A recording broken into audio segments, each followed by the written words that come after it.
Not love your bed. నీ పడకను ఎక్కువగా ప్రేమించవద్దు. 6 గంటల కంటే నీ పడకను ఎక్కువగా ప్రేమిస్తుంటే అర్థం ఏంటంటే you are almost fallen to your bed. నీ పడకకు పడిపోయావు అని అర్థం. కానీ విచిత్రం ఏంటంటే ఈ దినాల్లో మనకు 12 రాత్రి అయినా 1, 2 అయినా నిద్ర పట్టదు. ఎందుకంటే సోషల్ మీడియా, తర్వాత స్మార్ట్ ఫోన్లు అవి ఇవి చూస్తాం కదా. ఆ రేడియేషన్ బట్టి మైండ్ కూడా ఒక రకంగా అయిపోయి తొందరగా నీకు నిద్ర కలిగించే మెటబాలిక్ యాక్టివిటీ అనేది జరగదు. అందుకే నువ్వు ఆలస్యంగా నిద్రపోతావు. ఉదయం లేచేటప్పటికి 9, 10 అవుతుంది. నాకు తెలిసి మీలో చాలామంది సూర్యోదయం చూసినట్లు గుర్తుండదు వాట్సాప్లో తప్ప. Is it true? అవునా కాదా? మరి దేవుడు ఎలాగ వాడుకుంటాడు? దేవుడు వాడుకోవటానికి సిస్టమేటిక్ లైఫ్ నీది నువ్వే చేసుకోవాలి. చూడండి, ఒక ఐఏఎస్ అది ఇది ప్రిపేర్ అయ్యేవాళ్ళు ఇట్లా మన మాదిరి ఉండరు. గాలికి కొట్టుకుపోయి గాలిపట్టం మాదిరి.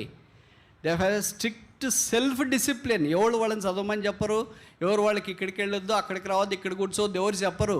వాళ్ళు ఒకటి ఫ్రేమ్ చేసుకుంటారు. అలాగే నువ్వు ఒక ఐఏఎస్ రాయటానికి అంత టైం ఫ్రేమింగ్ ఉంది, టైం జోనింగ్ ఉంది, అన్నీ ఉంటే you are more than that. Do you know that? నువ్వు అంతకంటే ఇంకా ఎక్కువ ఐఏఎస్ ఉద్యోగం 60-62 ఏళ్ళ దాకా చేస్తారు. But a Christian life is not just 60 years or 62 years. It serves at least 4 generations. 4 తరాలు. A Christian serves the generation, employee serves the company up to the retirement. ఏమంటారు మరి మీరు? 6 గంటల కంటే ఎక్కువ నిద్రపోతారా? వచ్చి మీ మమ్మీ లేపాలి కదా, అమ్మా లేయిరా టైం అవుతుందిరా. ఉండమా, ఎప్పుడిప్పుడే నిద్ర వచ్చేటట్లే లేపుతావు. మళ్ళీ పోటీ పెట్టుకుంటారు.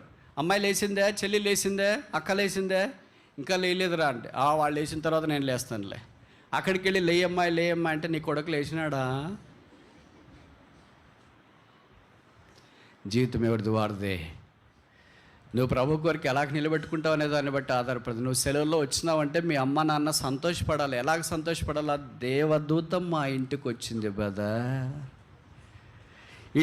సెలవులు అయిపోయి వెళ్ళిపోతావంటే అబ్బాయి వెళ్ళిపోతుందని తల్లిదండ్రులకు కన్నీరు గాడ్చాలి. అలాది కాకుండా వెళ్ళిపోతున్నానమ్మా అంటే నీదే ఆలస్యమమ్మా, తొందరగా. పీడ విరగడైపోయింది, భరించలేకపోయినాము ఇన్ని రోజులు, ఇల్లంతా కంప చేసింది, మాకంతా బాధ వేసింది, భయమే. కాదమ్మా, ప్రార్థన చేసుకున్నావు. నువ్వు ప్రార్థన అక్కడే చేసుకోమ్మా, ఇక్కడ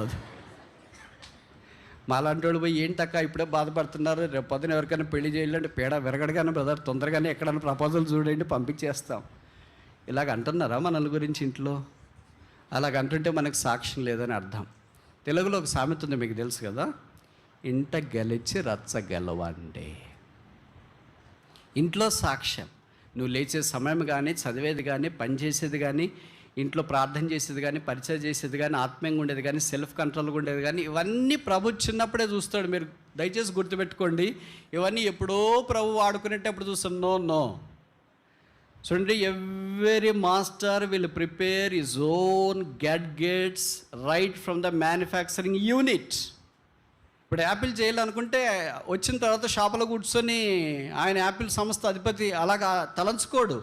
ఆయన మోడల్ ఎలాగుండాలా, కెమెరా ఎలాగుండాలా, మెమొరీ ఎలాగుండాలా, షేప్ ఎలాగుండాలా, షేడ్స్ ఎలాగుండాలా, he has all things in his mind before that can be launched. ఒక మొబైల్ ఫోన్ లాంచ్ చేయడానికి అన్ని తన మైండ్లో ఉంటే, మనల్ని ప్రభు ఈ లోకంలోనికి లాంచ్ చేయడానికి ఆయన మైండ్లో కూడా చాలా ఉంటాయి కదా. మీరు చేయాల్సిన పని ఏంటంటే, do not love your bed. నిద్ర ప్రేమించొద్దండి. మీరు నిద్రకి, భోజనానికి కత్తి పెట్టుకోగలిగారు అనుకోండి, మీరు దేనికైనా కత్తి పెట్టుకోగలరు. ఈ రెండిటికి మీరు కత్తి పెట్టుకోలేరు అనుకోండి, దేనికి కత్తి పెట్టుకోలేరు. ఈ యవ్వన జీవితంలో ఆ రెండే కాదు, మీకు బట్టలు చూసినా ఏదైనా చూసినా ఎట్లుండాలంటే you must be vexed with all the attractions of this world. ఈ ఫోన్ చూస్తే అబ్బాయి ఇది నాకుంటే ఎంత బాగుండు, ఈ డ్రెస్ చూస్తే నాకు ఎంత బాగుండు, ఈ కారు చూస్తే ఇది ఉంటే నాకు ఎంత బాగుండు. ఇవన్నీ మీలో కలుగుతున్నాయంటే అర్థం ఏంటంటే you are not close to the cross. సిలువకి ఇంకా దగ్గరికి రాలేదు, ఇంకా దేవుడు వాడుకోలేడు. సిలువకి దగ్గరకు వచ్చి మోసుకుంటేనే దేవుడు సిద్ధపరిచి వాడుకోవటానికి వీలవుతుంది.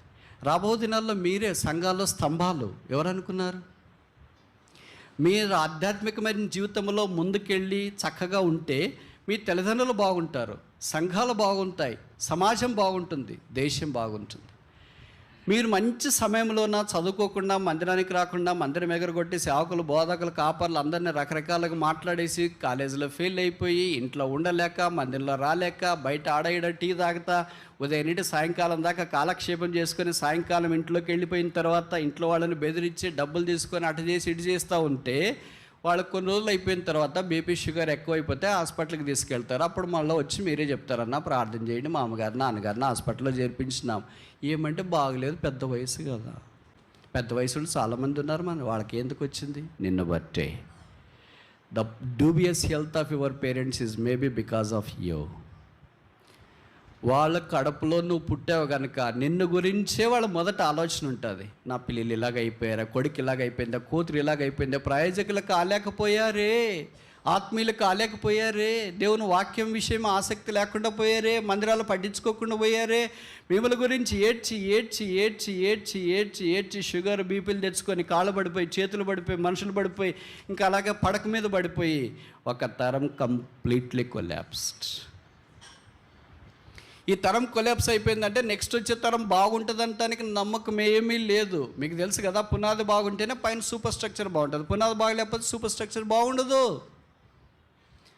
కనుక అసలు నిన్ను చూస్తే నువ్వు క్రైస్తవుడు అయిన తర్వాత, దేవుని మందిరానికి వచ్చి వాక్యం చదివి ప్రేమించే వ్యక్తి అయిపోయిన తర్వాత ఇంట్లో వాళ్ళందరికీ ఎలాగుండాలి? అబ్బా, దేవుడు నాకు ఎలాంటి బిడ్డని ఇచ్చినాడు, ఎలాంటి కూతుర్ని ఇచ్చినాడు, ఎలాంటి కొడుకుని ఇచ్చినాడు. ఎస్తేర్ నాకు తెలియదు కానీ నా కడుపుని ఎస్తేర్ని దేవుడు పోసాడు. దానియేలు నాకు తెలియదు కానీ నా కడుపుని దేవుడు దానియేలుని పోసాడు. యోసేపు నాకు తెలియదు కానీ యోసేపు నా కడుపుని దేవుడు పోసాడు అని అనగలిగితే తల్లిదండ్రులు ఎంత బాగుండో.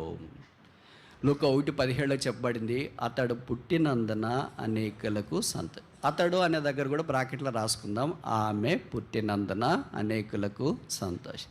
మనం పుట్టినందున ఇంట్లో వాళ్ళకైనా సంతోషం ఉందా లేదా? ఫర్గెట్ అబౌట్ అనేకులు, ఉందా లేదా?